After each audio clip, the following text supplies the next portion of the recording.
Today on the channel I'm going to show you some of my secrets playing with minor scales, arpeggios, and pattern shapes.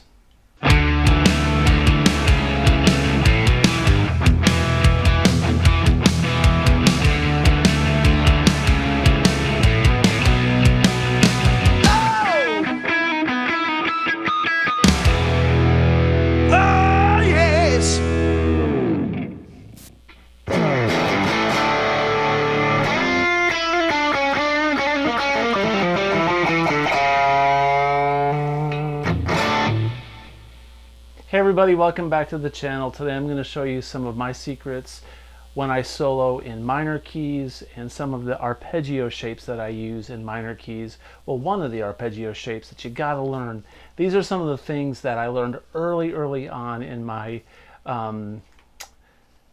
journey learning guitar. I learned them many years ago, and I still use them to this day, and I've continued to develop these principles over the years, and they have paid me back infinitely over time. And I think I just was thinking about it today, and I really wanted to share some of these tips and I won't call them tricks, but tips and hacks, so to speak, a guide in how to understand where to find these scales, arpeggios, and how to use them. Okay, so let's take a look at the scale position I'm talking about. We're talking about a Dorian. Okay, it's a minor scale. I'm going to show you the first example in D, but I'm going to show you how to apply it throughout the entire fretboard, and it's easy. I'm going to show you one position that's going to be really helpful for you. Okay, so the first thing we have to do is, when learning this scale, I've figured out, early on in my career as a guitar player, learning a lot where all the notes are on your fretboard is very important. So you got to learn the notes, but it will come over time as you learn scales and positions.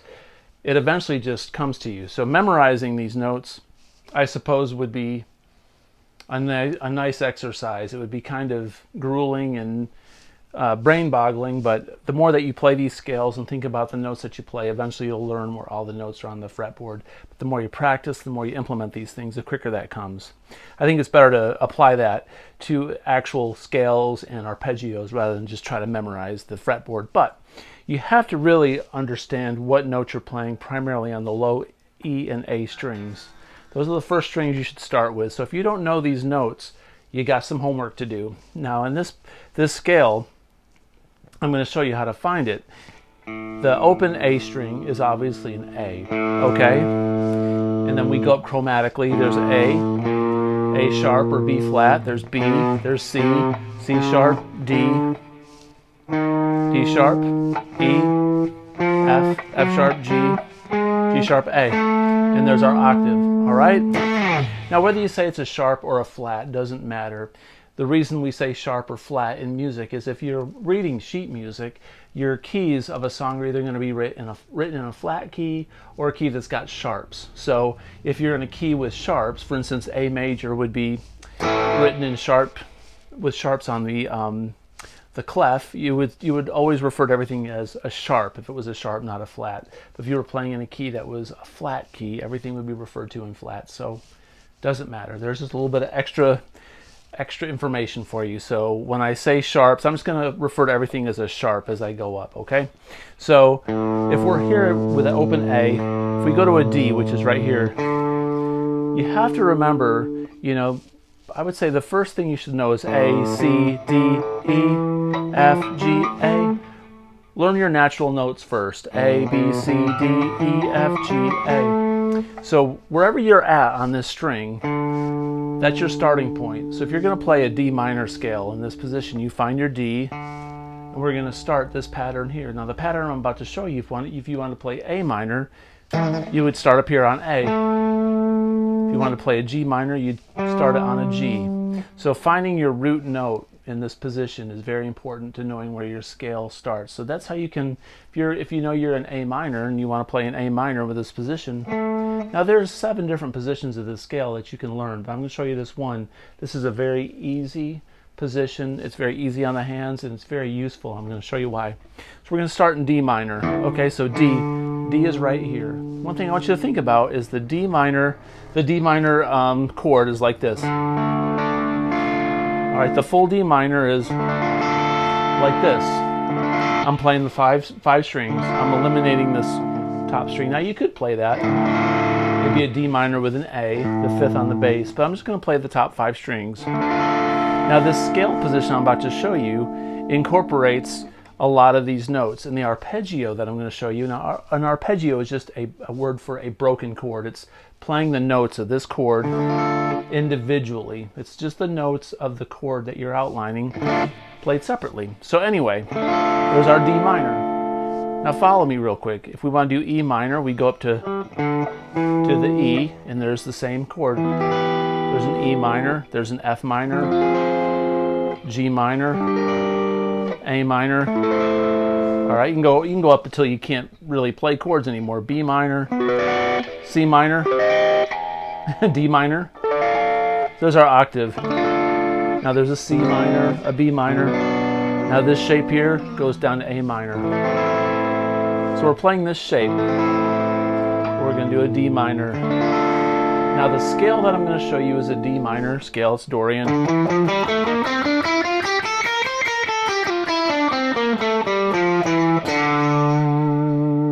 Now it goes down 3 more notes too. You can go down to this A. But we're going to start right here on this D. So the pattern, as I'm showing you on the screen, I'm going to show you all 6 strings, but I'm going to start on this D on the 5th fret on the A string.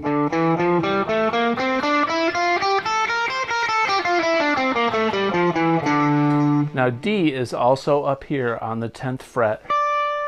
So if you want to finish that scale, you can go.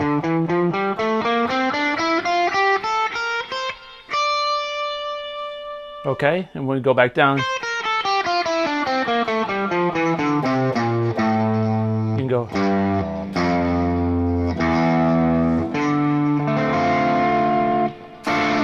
All right, so there's our D minor scale.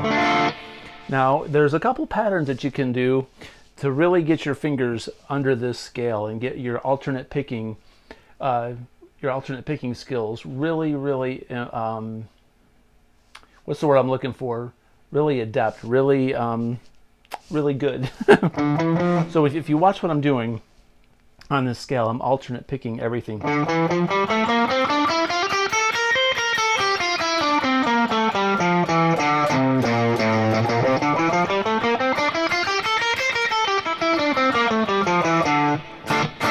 I always have my pinky kind of resting on the guitar.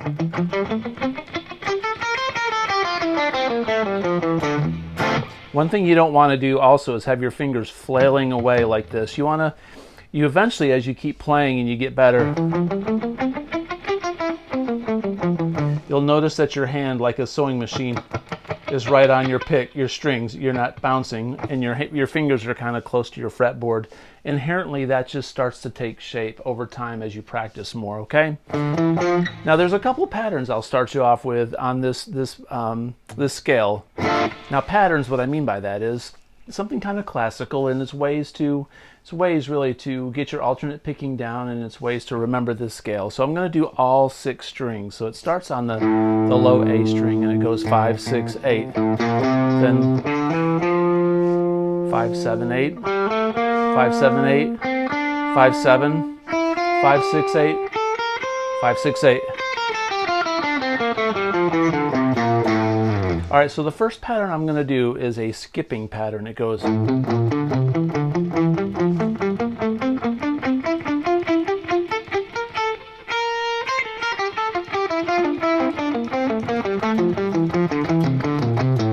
Okay, so what I'm doing is I'm starting with the first note, then I'm going to go to the 3rd note, then I'm going to go to the 2nd note, go to the 4th note, 3rd note, 5th note, 4th, 6th note. So it's right up the scale. I'm alternate picking each time, and I'm going to start with the downstroke.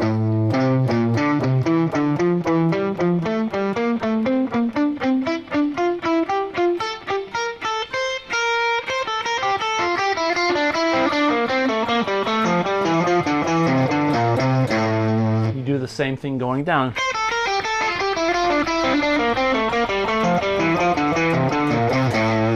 Now that's all that same scale.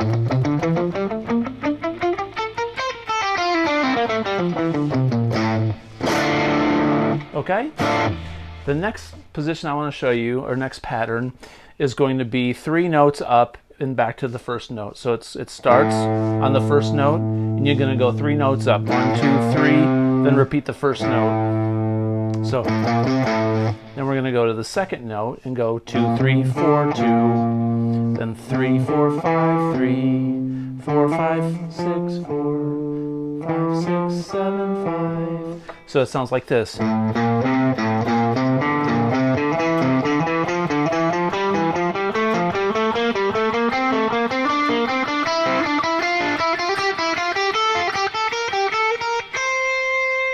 And then going back down, we're going to start up here and go, we're going to descend and go 3 notes down and back to the first one. So it goes.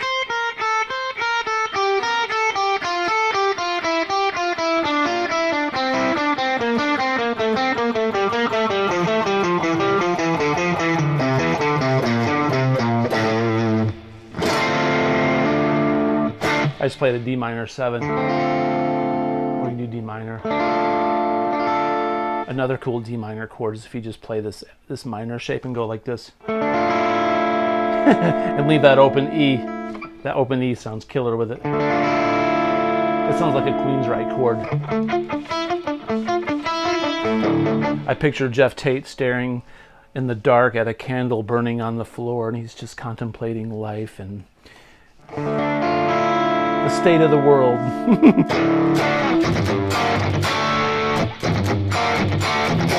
Anyway, so there's 2 patterns I want you to work on with this minor chord and this minor scale. If you notice, what you can do with this chord, moving onward into this lesson, if you take this chord right, you can go. You get like a rhythm going.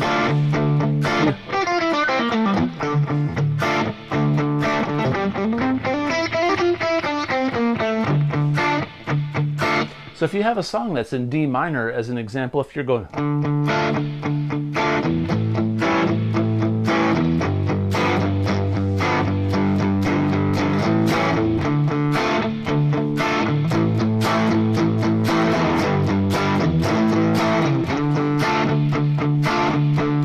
you can be like,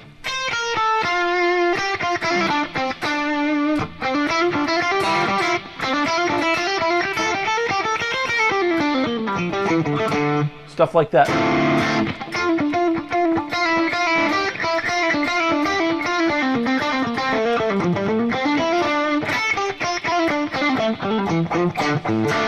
That's all stuff off of that scale that I just showed you, right? Trills,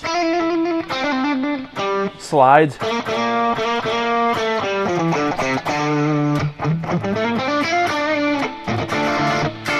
Now, if you know your blues scale, you can go up to D minor.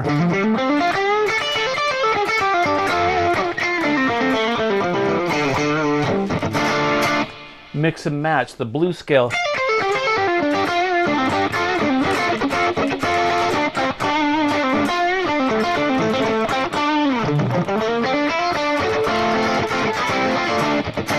It works really good, C to D.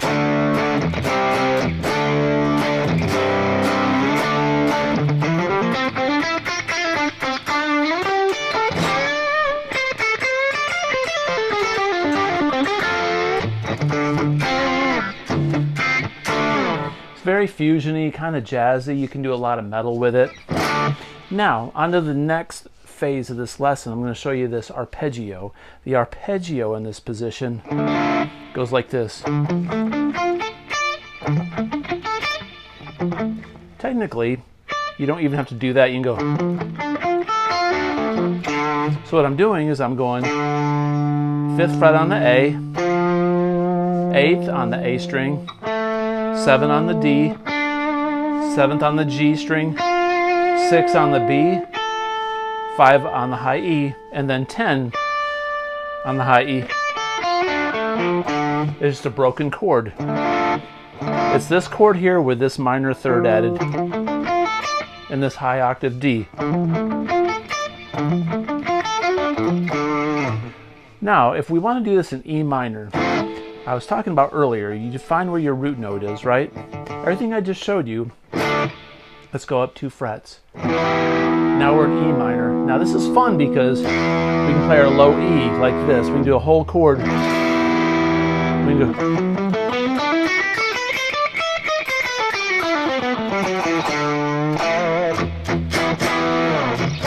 So now we're in E minor. It's the same pattern, just up 2 frets.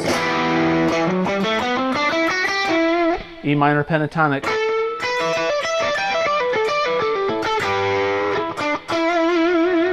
That's one of the more popular positions, obviously, of E minor pentatonic. So I just took this same theory around this chord and moved it to E minor instantly. So now you can play this in any key. Now that you know this secret, it doesn't matter what minor key that it's in, you know a hack and a position where you can play and make it sound like you know what you're doing.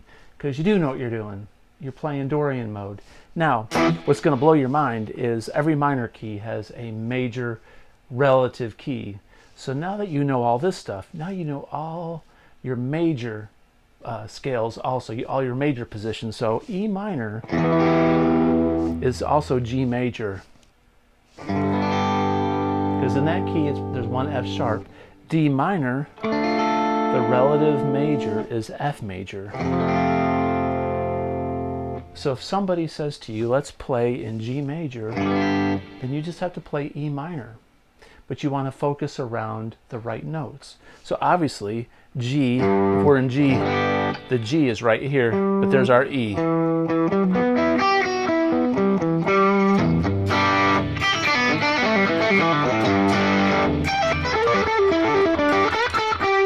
There was E minor pentatonic, played over G, which is G major pentatonic.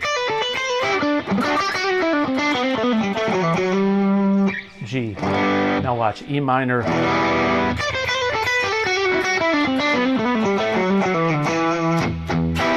Same freaking scale, man. It's the same thing. When you really get studious and you develop your skills, there's 7 positions of each scale. Once you know one major scale, you know all your minor scales. Or if you know all your major positions, you know all your, you can play in any key, major or minor, because there's a relative minor to every major and vice versa. So if that blows your mind, just focus on minor today. But one way to figure out, you know, what's the relative major to a minor key? If you're in D minor, well, one way to figure that out, if you go, D is 6 steps above F. 1, 2, 3, 4, 5, 6. So if you go 6 steps down, like that, there's your relative major. 6 steps up is a relative minor. So F major technically is your 1 chord. D minor is your 6th minor chord, okay? So 6 steps down is your relative major for any minor. So I'll let you chew on that for a while. So back to this arpeggio. Now, it's kind of difficult to play these minor arpeggios down lower on the fretboard, because as you get lower down on the fretboard, your frets are wider apart, right? Guitar players like to take the easy way out. And there's nothing wrong with that, because we want to sound good, and easier is better, usually. At least I think it is. So let's go to A minor. Okay, I told you earlier we got to figure out all these notes on this A string. So A minor, let's play it up here on the 12th fret. Right, so there's A. Guess what?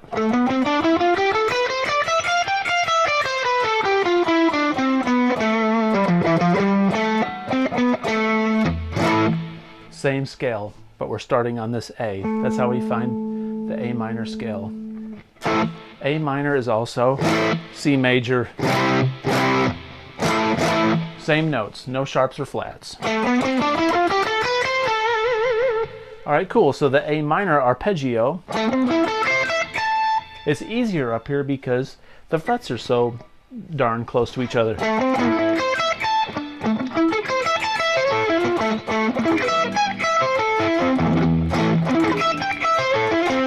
I just did an A minor 7. An A minor.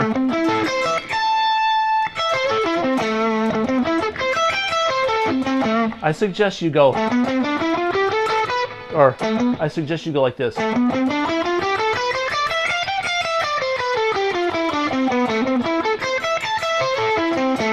When you practice it, go up the scale.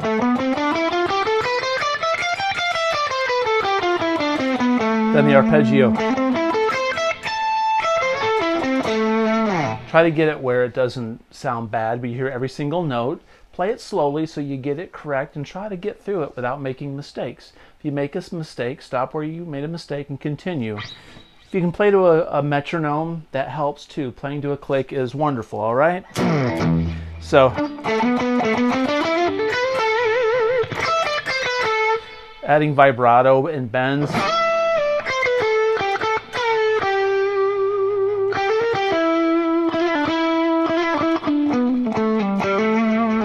Music's a lot more than just the notes that you play. It's putting your heart and your soul into it, okay? And that's what I think separates music from most of today's modern music is, you know, it's cool. It's still art. It's still music, and I respect it.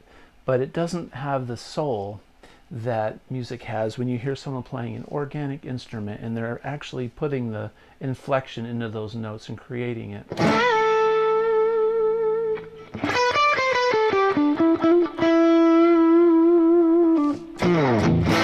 You can do so much with this scale. It's just, like I said earlier, I've gotten over 30 years with playing this scale, and I love it. It's my go-to scale. I'm going to show you one last thing before I get out of here. I've given you a ton of information. I feel like there's so much more I want to show you, but I'm going to show you how to go from a minor. We're going to go back to D minor, okay? Actually, we're going to go to D minor, and I'm going to show you how to go to A7 and back to D minor. Very classical, and that involves what's called a harmonic minor scale. And what that does is it's going to take the 7th note of this minor scale, which is a C. 1, 2, 3, 4, 5, 6, 7. It's going to make it sharp. It's a sharp 7. All right, so if we're in D minor, we're going to play straight D minor.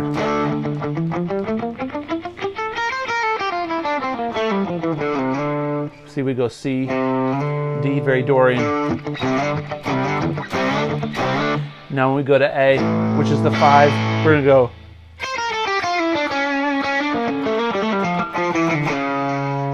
We're going to make it a harmonic minor, which is we're going to make the 7th note a sharp. So any C in this scale is going to be a C sharp. The hack to that is, instead of playing the G string on the 5th fret, we're going to play the G string on the 6th fret. And then when we go back down to this tonic note, this D, we're going to play it on the, we're going to play our C on the 4th. T, do. You can also play the 9th fret on the low E. So it sounds like this, and the 9th fret on the high E. Those are C sharp. So it goes.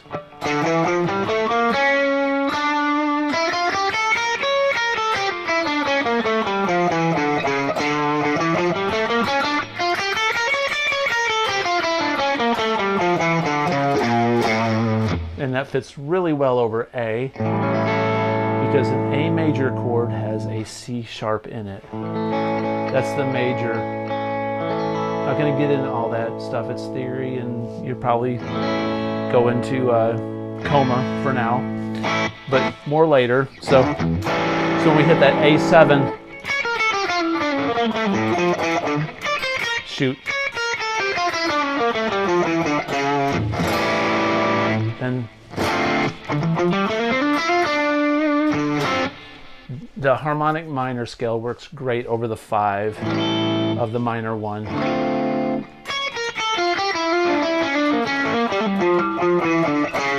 Add some musical trills to it. Now what you can do, if you really want to get saucy and you really want to, it's a brain buster, is to do the 2 patterns I showed you in the harmonic minor position. So it'd be like,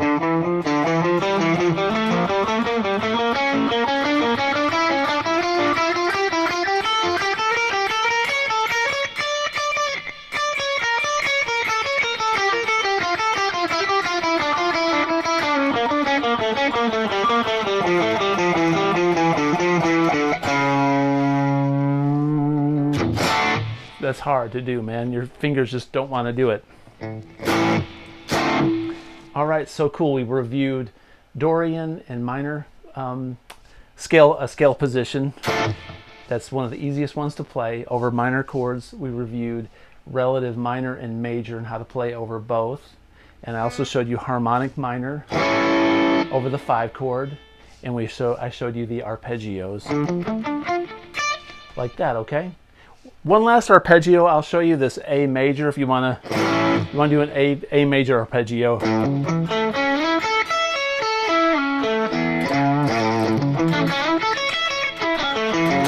It's kind of hard, man.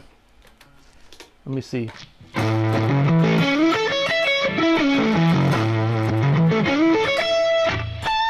You just outline the chord 1, 3, 5. You gotta do some sliding in there.